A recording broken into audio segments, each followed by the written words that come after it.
mustache is like, no. Like, bitch, before. that's what's no? Not the fact that his brain is out? Not.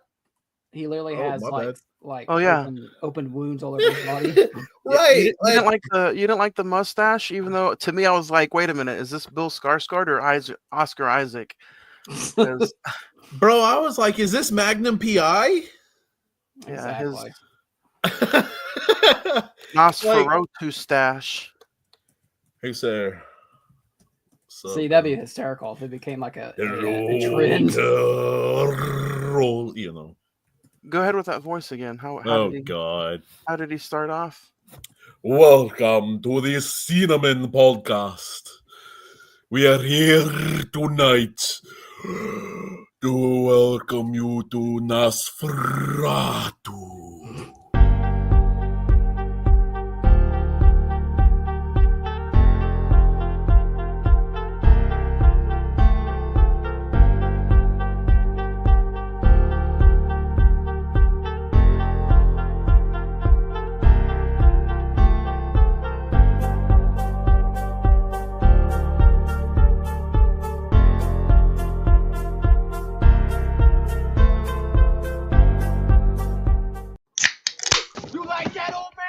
Want a piece of me? Do I feel lucky?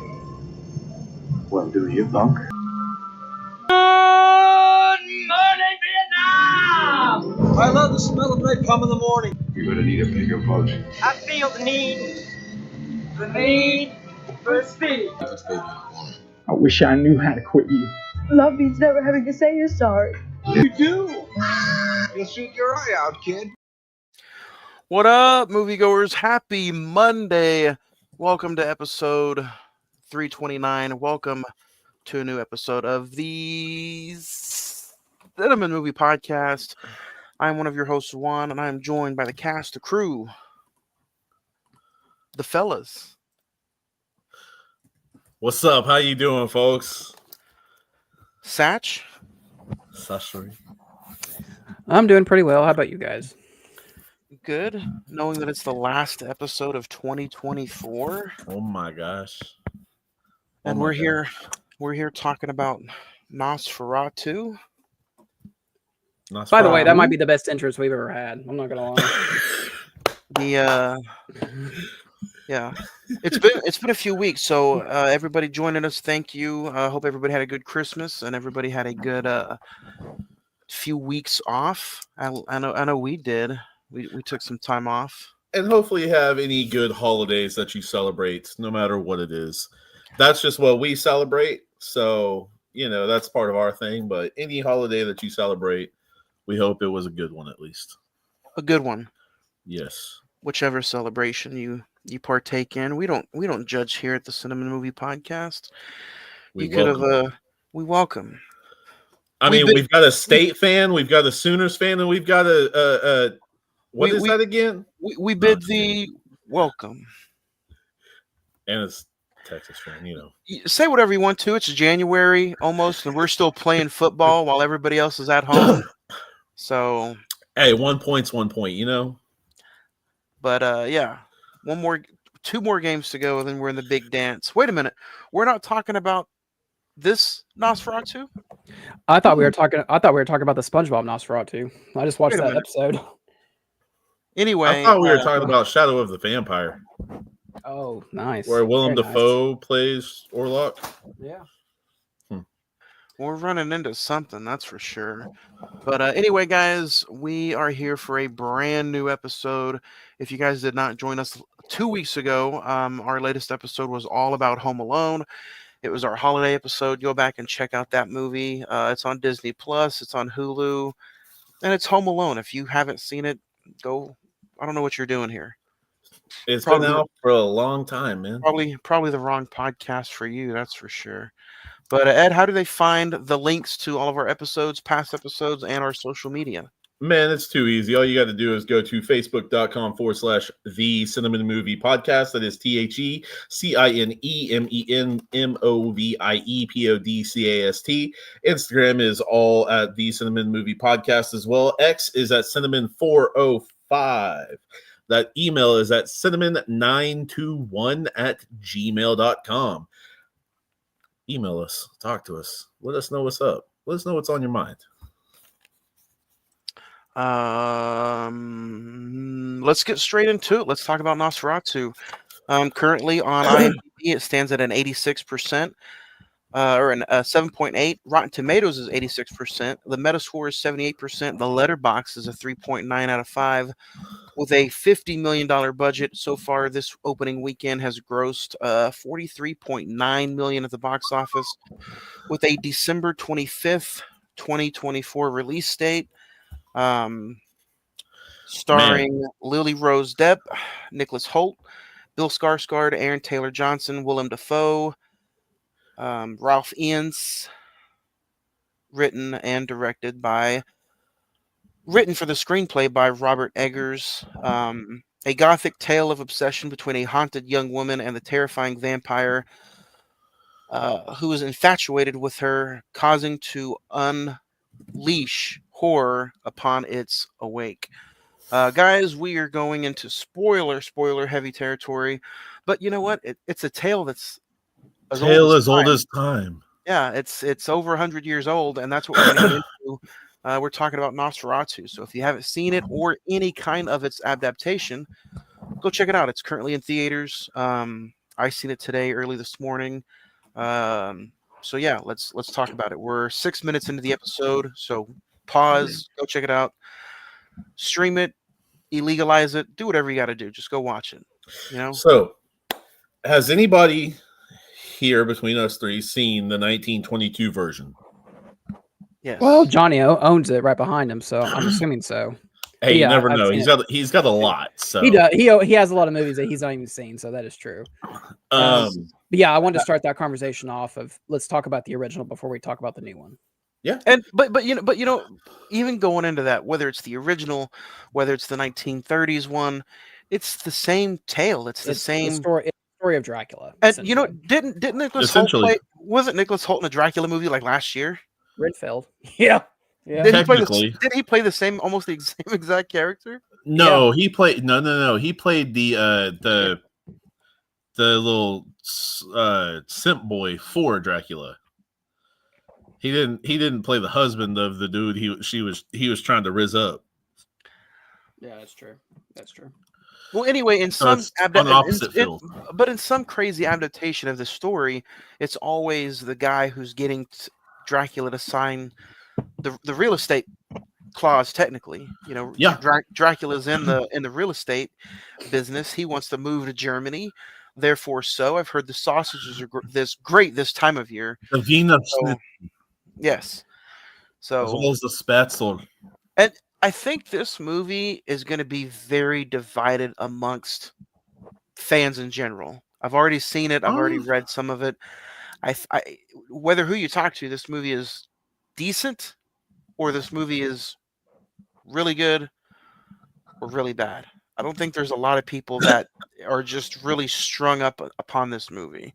I think your average moviegoer is probably saying like this movie is kind of okay, while the film critics are just like butter glazing all over it.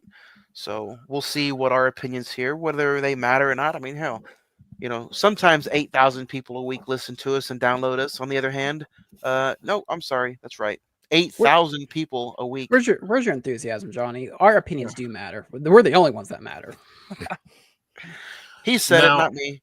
You've got these different versions as well as you've got different people. And not only that, you've got different people who have worked with Robert Eggers and came back to work with him. Not only that, but you've got even a person that has worked on it before telling of the same story as a whole different character. Willem Dafoe, of course, notably played Count Orlok in Shadow of the Vampire. Funny enough, you know, he has come back to the Count Orlok story, the Nosferatu story, to play a difference. Huh? I didn't see that one. Pretty good movie. Is that the one that's an HBO exclusive? No, that's it had Salem's theatrical Lot. release. Yeah. That's the Salem's Lot that came out this year, which is technically about the same thing. It's terrible, but yeah. That one was it's nothing to write home to mom about, but it's something to watch. Speaking of writing to somebody about, let's dig into Nosferatu. Again, spoiler territory. This takes place in 1838. Yes. And can we just pause real quick and say whether it's a short film, a low budget film, whether it's an indie film, or it's supported by a huge universal backlot like The Northman, can we just give Robert Eggers some freaking flowers here? Yeah. This dude knows how to make a movie. He knows how to make it look gorgeous. His screenshots, his wide camera shots are just amazing in every movie he's done. And in Nosferatu, I have to say the Dude, he makes the entire movie, no matter where you're at in a country, in the movie, he Mhm. makes everything just feel like a spectacle. Yeah. not only that, but you've got to give him a lot of credit. This is one of the few movies I actually enjoy the jump scares. That they're not cheap. If you, because don't get me wrong, they get overused, they get overplayed, they get cheapened. But this one didn't cheap out on them. This one didn't. But if it you know used it right. But if you know his work, he knows how to use jump scares. No. I'm not saying it like that, but I'm saying in his movies, you don't rely on any of them, and they're so few and far between that you hardly even realize, oh, there was a jump scare. Yeah, because I think there was 2 or 3 in this one. See, I count jump scares when I'm watching something like Insidious or something like that for the spotless mind. You know what I mean?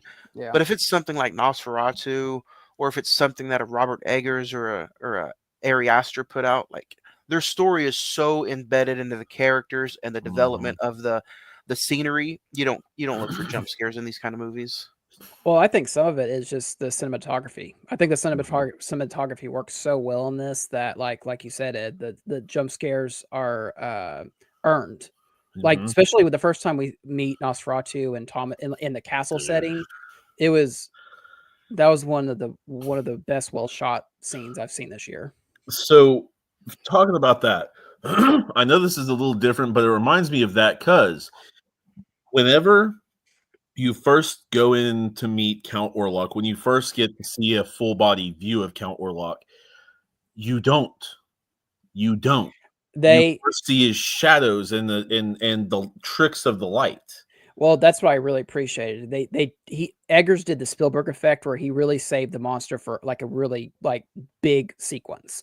It's always he's out of frame in the background. You see his face, you see his hand, you see like over camera or shoulder shot. Yeah, you know, it's always you never see him until he actually they do where he stands up in the coffin sequence from the original film. So it's just I really gotta acclaim Eggers for that, and Bill Skarsgård's performance of wow, he really went all out for this one.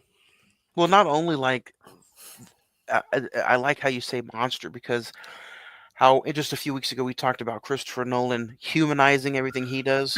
Well, in this movie, it reminded me so much of The Northman that Eggers really puts his humanization on his monster in this movie.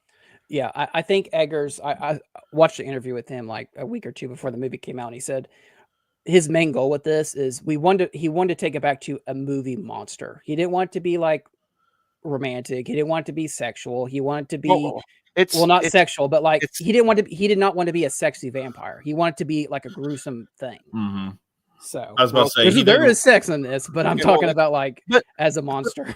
But that's something else I got to say I kind of appreciate, because Dracula himself, dating all the way back to the 1800s or the 1900s or the 20s, he's a very sexual being. Like he's a very sexual. It's a very sensual, sexual story. It's that romanticized noble that knows how to go ahead and go after what he wants. He's a look at this right here. Does that not look monstrous? Bela Lugosi was a good looking dude. I mean, honestly, but you've got the other side of the spectrum with Max Schreck. Yeah, he literally looks like a vampire in real life. But it's like a haunting vision of a vampire. It's kind of like, who in the hell would want to do anything with him? And now this readapting, retelling of that same story with Robert Eggers and Bill Skarsgård goes another step. Which I am surprised that they got him to look that much like Oscar Isaac. I was like, Listen, we talked about this right before we came on the air. Like everyone's like hating on the mustache. I think the reason he did that, true, like real talk, is that he was trying to give like a historical context to Vlad the Impaler, who Dracula is truly based off of.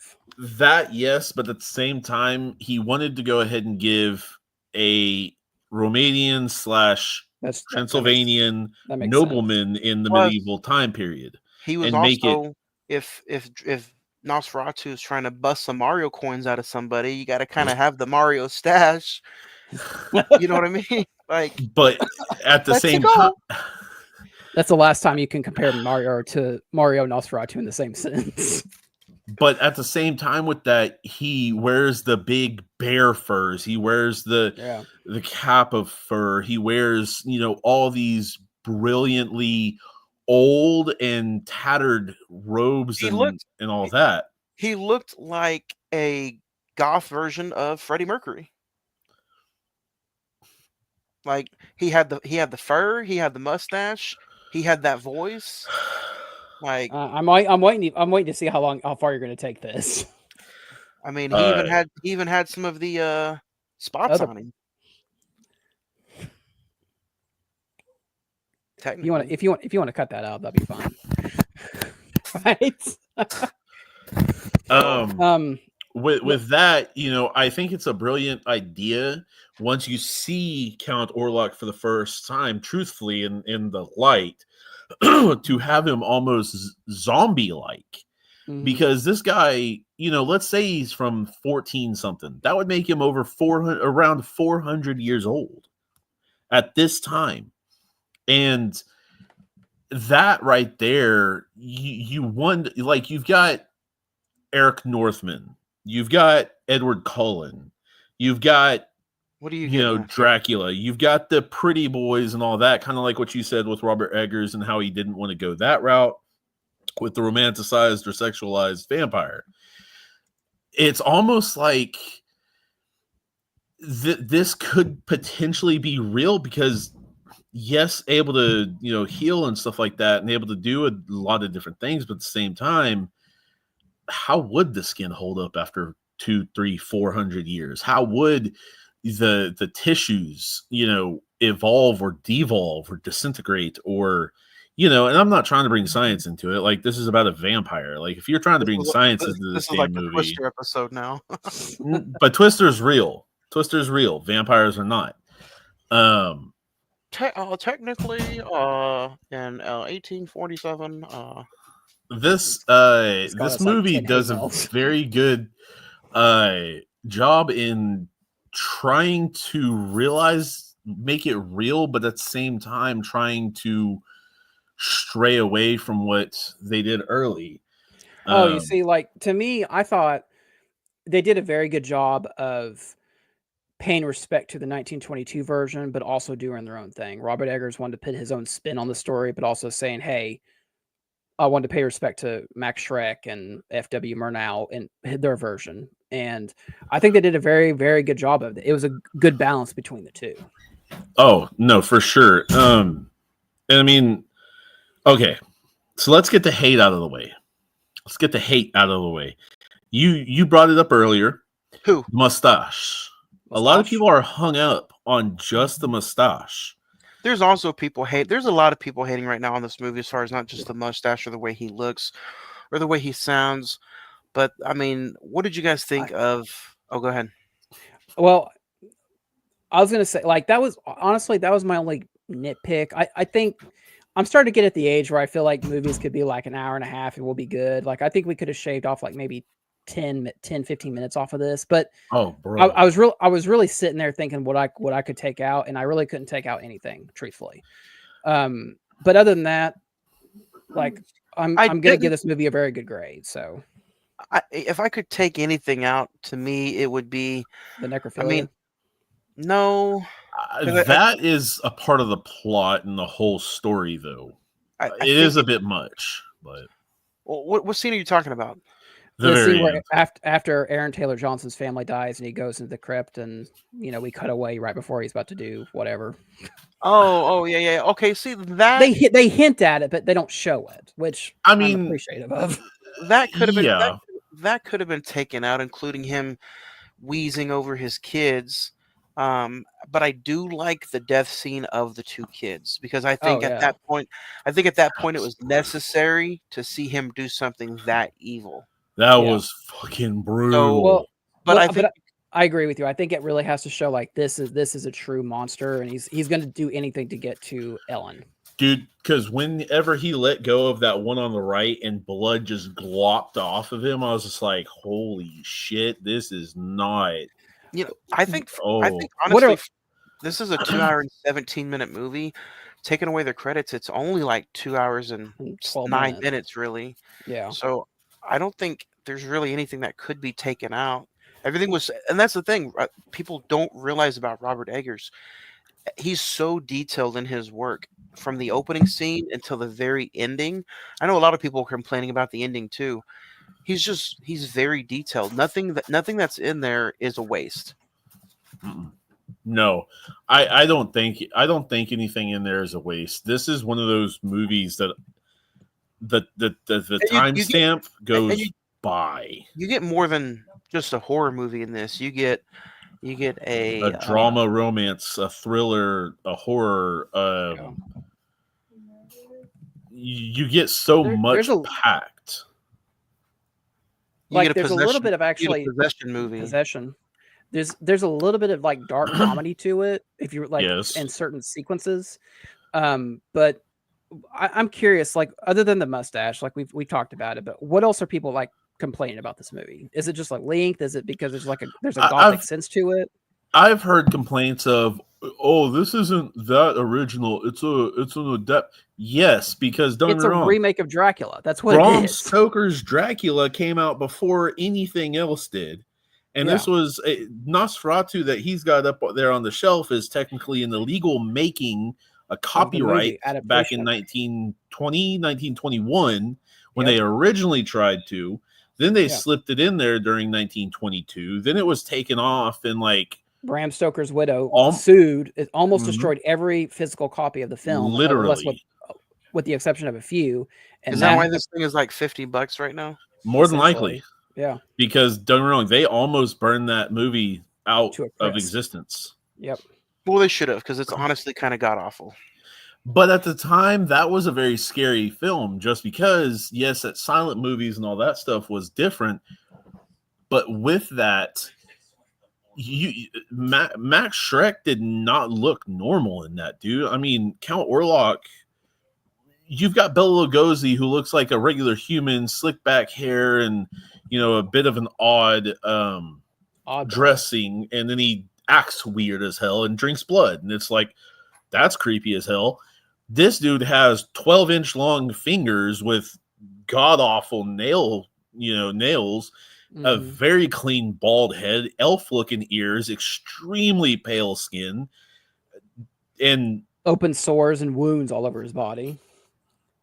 It literally looks like a fungus on his skin, almost. It's hard to truly nail it, but at the same time, like this one was the horror vampire. The other one was the vampire original. Yes, true. Yeah, but this was the horror vampire.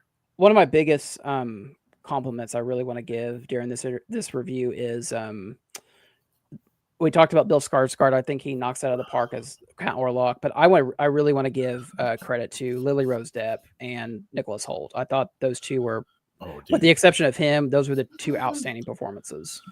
Nicholas Hoult I think they all did their fair share of like really good jobs. This is a movie of like performances are just lined up where you could. I think they were good. I think everyone did a very good job, but I just think Lily Rose Depp, I think she really sold the emotional and the terror that character had to go through. Not only that, but then all the scenes, especially the castle scenes with Nicholas Hoult, with Thomas and Orlok, because you've got Bill Skarsgård, basically demanding him to call him my lord or whatever. And you've got Nicholas Hoult over there going, And honestly, I'm just like selling you a house, bro. and it's so minute, but like that wheeze that he does, it just like it adds to the performance. It's It just like does. it's almost like, dude, you sound like 100,000-year-old man, which makes sense. He Well, I sounds mean, like deterioration of the lungs and organs and all that. Yeah. But at the same time with Nicholas Hoult and how he was going through different changes in the sickness that he had, and trying to get back to Ellen and all that. But I mean, Nicholas Hoult gone through quite a bit, you could see, as well as some apparently awkward stuff, because he got a gift from Robert Eggers that he has apparently on a wall, because he felt it on his leg at one point. Felt what on his leg? He felt it on was his in- leg. It was in the scene. You probably saw it. When he was drinking the blood of Thomas at first, when he was on the floor, he was practically humping his leg. Yeah, he felt the Nosferatu.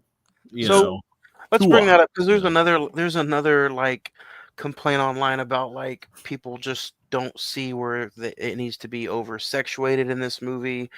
Why did you have to show vampire dong? Why was there the sex scene right before with him and his wife before everything finished off at the end? Why did she technically let Nosferatu have his way with her at the end? Like, there's the third one, people weren't paying attention. That's explained though. The second one, understandable. The first one, I mean, there's literally a scene where it's not Helen. They're all. Helen. I think they're all needed. Why did you say to the second one? The second one is kind of weird because she straight up tells him, like, the demon inside of her is like, he's a much better lover technically than you are. So that kind of just gets him. But it's also, in order to save your life, I have to sacrifice mine. I mean, that's literally what it says. For the third, yeah. For the end scene, yes. Not only that, but she wasn't doing that just for him. She did that for almost the entire town. Yeah, because the plague had literally taken over the town. And it's funny because they used real rats for that. Yeah.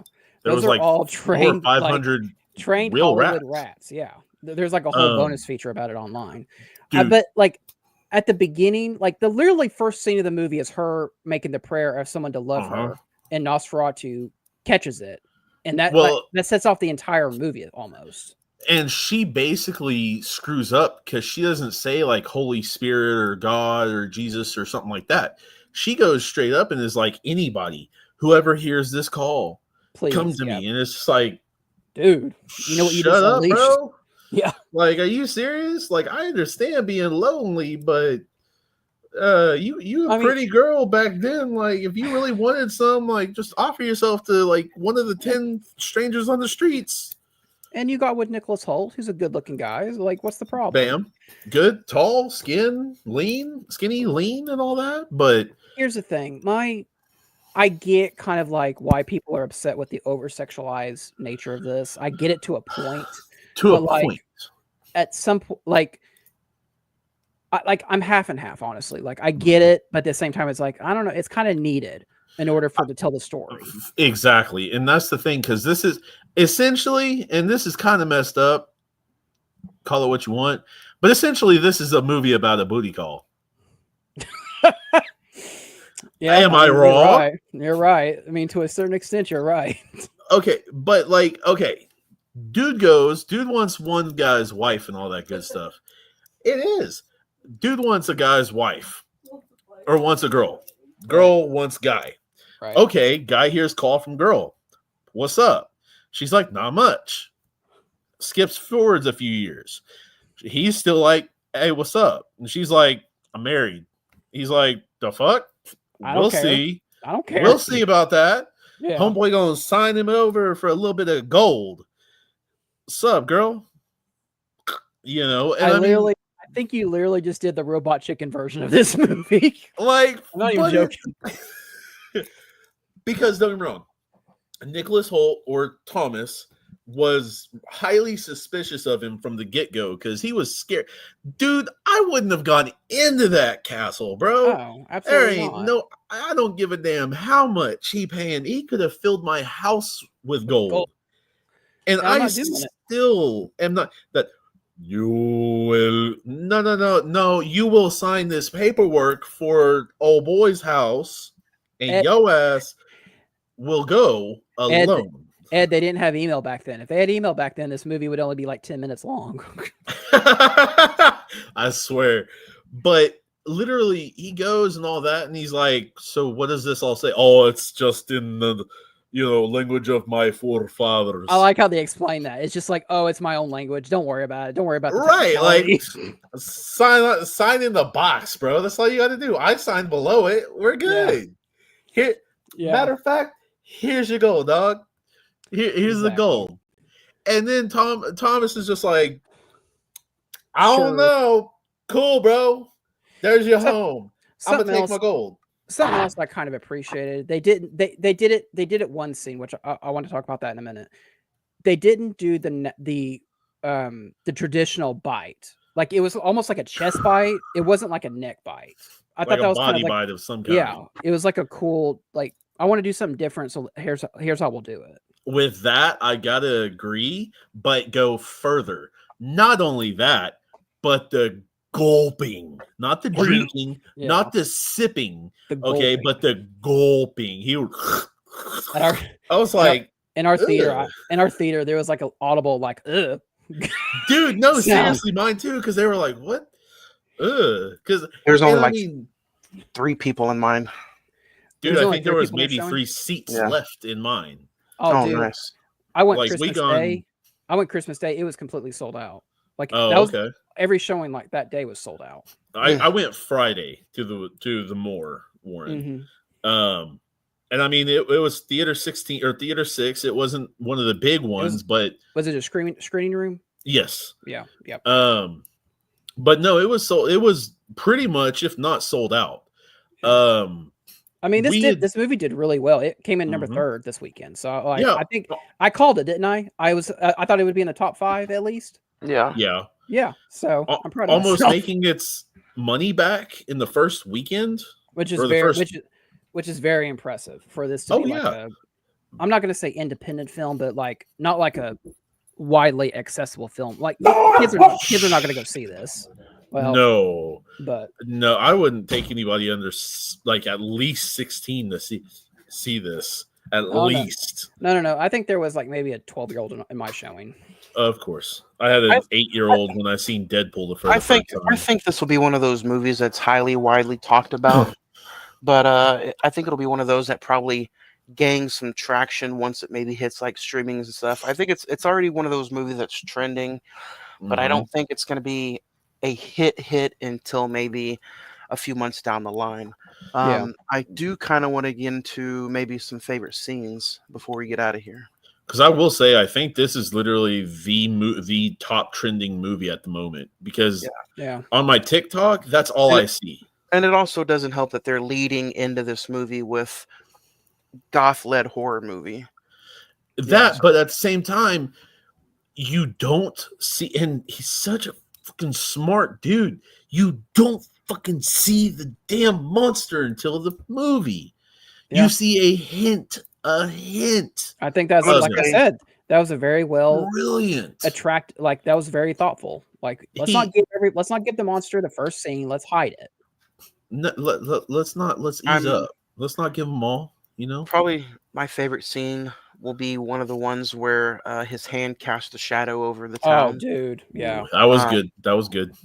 Or probably the scene we didn't even talk about really, the little helper. Oh my god! Oh, the scene where he eats the pigeon. Yeah. That was the ship scene. The ship scene, dude, really that scene is only like maybe 5 minutes, but it's way better than that last voyage of the Demeter. Like it was incredible. What about you, Zach? I mean, okay, the Voyage of the Demeter wasn't that bad. No, I'm not saying it was bad, but like there's more thought and like just scariness to that than there was in that movie. I mean, I'll give you that. Like there's a scene where like the guy walks across and you see like his body move like back into the shadows. I was like, That was that's so good. What about you? I'm gonna go with the ship scene, the first time we see Orlok, and just like that whole the sequence leading up to like where Thomas goes to the castle. And honestly, anytime Lily Rose Depp is on screen, like this is awesome. Like I thought her performance it's probably worthy of a nomination. I know it's probably going a little far, but in my opinion, it's deserving. Yeah, What about you, Ed? I think she did better than everybody else on screen. What about you, Ed? I'd argue with that due to Bill, but man, it's hard to choose something in a movie like this because there's so much of it that was good. But Not to spoil your list, but is this one of your favorite movies of the year? Or is it your favorite movie of the year? We still got a month for you to watch some other things, so who knows? You still haven't seen Megalopolis yet. I'm sorry. My point. I would have to probably say if I had a favorite scene or a favorite couple scenes, I would say at least the castle scenes with Nicholas Hoult and Bill Skarsgård, Orlok and Thomas. Every bit of that was just tense. Yeah. Tense. Yeah. You weren't sure if he was just going to fuck him up at one time. You weren't sure if they were going to go into a different kind of thing. You weren't sure. Another is, as messed up as it is, and I know it goes without saying that you are going to be like, I told you, kind of stuff, is like the killing of Aaron Taylor's family. That's such a brutal scene, and it's such a sad scene because the two girls didn't deserve it, but at the same time, they did try and tell him earlier because they're like, there's a man who talks to us under the bed and he wheezes a lot. And it's like, shit. He's already. But it's almost like he's deserved of it because Aaron Taylor Johnson's like the naysayer the entire film, and he gets almost what he deserves by the end of it. Yeah. In a way, I can understand it though, man, because it's just like if you got told, there's a 400-year-old vampire trying to hit up on your homeboy's girl, and one last in your home. One of my other favorite scenes is I know it's going to be cliche, but it's just paying the respect to the original, where the shadow of the hand going up the walls of as he's like going to see Ellen.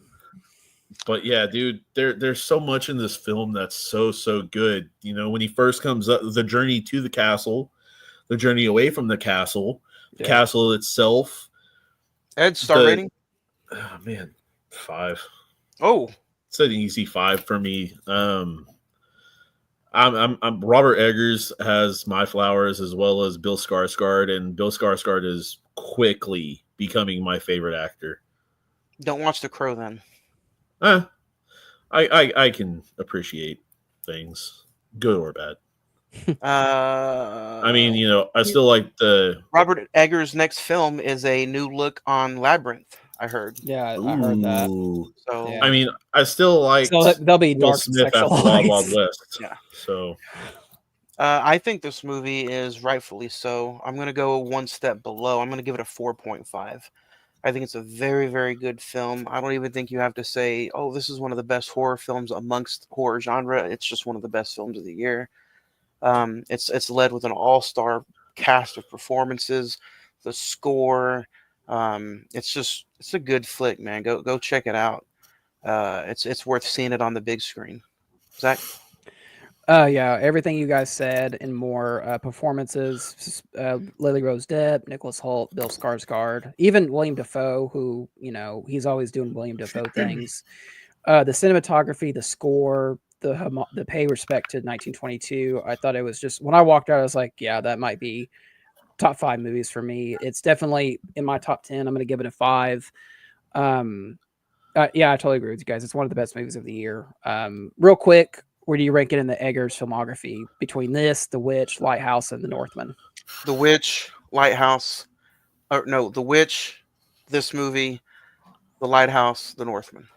I'm gonna go Lighthouse, Nosferatu, the Northman, and the Witch. Nosferatu, Witch, Lighthouse, and then Northman. I want to talk about one last thing. I want to talk about the ending scene. I want to talk about it for a reason. So, okay, I like how he disintegrated when the sun hit him. homeboy and old girl are getting it on, getting together and all that stuff. Okay. Husband is going down to destroy the damn, to burn the land that he is on before the first cock crows. I think it was a plan. Personally, I think it was Orlok's plan to get one last smash in and die. Not for real though, because literally I think it was a a plan orchestrated by the husband and wife. Like she sacrificed herself to lure Kill him him. there, so Yes. they can do that before It the was sun came it was up. her plan to like keep him when the sun came up, but Yeah. Yes, but with that being said, they don't know how to kill a vampire. Willem Dafoe's character kind of does. He's unsure of it though. They don't know. Nosferatu knows. He knows if I'm not back in that earth or that coffin, Right. like I you mean, got back there. it's not that hard to put together though. This is the simple Romeo and Juliet ending. Like they didn't No, take yeah. any yeah, they didn't take any gambles on the ending, which they shouldn't have. No. It's a golden tale story. He sacrificed himself, she sacrificed herself for them to mate one last time before the sun came up. So and it's also I thought it was also kind of the last frame of the film is literally like two of them in bed. They're both dead, and like he has like shriveled up to like a bean, like a bean of bean, he's or got like a the raisin or something. he's got those Hank Hill legs and ass. You stupid. That's true though. But no, I mean that was grotesque. Yeah, That whole death scene for both of them was grotesque. Yeah. And I mean, the way it pans back is just you see all the ribs, the spine, the hips, the leg bones, and all that good stuff. And you see her body just drained of blood. that's blood. literally what she dies from is blood loss, essentially. Yeah. So, Well, what are we talking about next week? We rank it up. Go check it out. Next week starts a new year and a new set of movies. Next week we are talking one of the greats from 2024. Here you We're go. talking Alien Romulus. It's available on Hulu, right, Zach? Hulu it up. Yeah, so go check it out. That's next week. That's what we kick off the year with. That'll be next. Get this, guys. Next Monday, January the 6th. We're going to move back to Monday nights. So that's what we're doing next Monday, January the 6th, right here on the Cine-Men Movie Podcast. Alien Romulus. That's how you have to open up every episode next year. So, do you guys have anything else you want to add to Nosferatu before we get out of here and celebrate the new year? Beautiful film, amazing. Just yeah. Yeah, That's all I got. Go support it. Check it out in the theater. We'll see you next year with a whole new slate. Alien Romulus next Monday on a whole nother new episode of the Cine-Men Movie Podcast. Have a good night, guys. Have a good week. Happy New Year. Hook 'em. Bye.